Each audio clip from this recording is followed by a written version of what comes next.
Good morning, everybody. Thank you for coming. Please help yourself to breakfast. That is sponsored. If you're here for the first time, welcome. Please come again. Fascinating. You know, this parsha was read by rabbis when they went to deal with the non-Jewish world, especially those that were persecuting Jews, like when they went to Rome.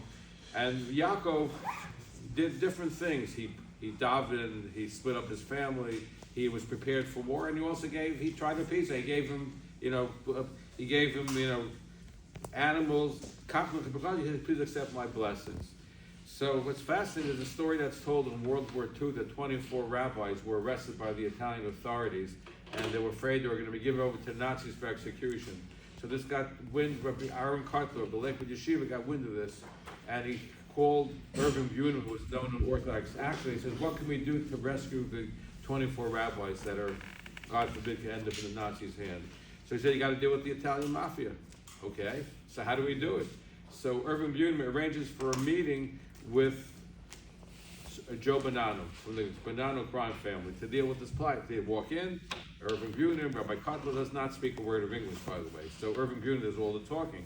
So as they're explaining the plight, he says to Rav Ahron, "Who is this man next to you?" So he says, "Well, he's the godfather of the Jewish people." "The godfather?" "Yes, of the Jewish people." I want a blessing, he says. So he says to, he said, "A bracha from the Rav." That's what Rav Ahron says. So what does Rabbi Kotler say? "Zogam as the leben lang and starben in bed." Say he should live a long time, he should die in his own bed. That was the blessing that he gave him. When he heard this, the Mafia chief said, "Hey, I like this."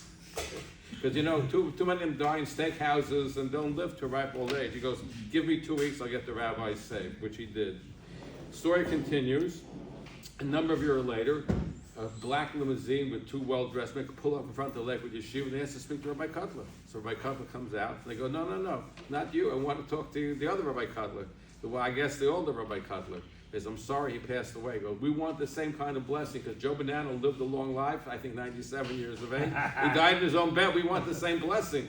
He says, "I'm sorry," he says, "I'm not in the same league as my father in order to give blessings. But the thing is over here, dealing with the non-Jewish world, there's a power of blessing. We got to prepare. You got to do a power of blessing. You got to prepare for war. You got to prepare for every eventuality.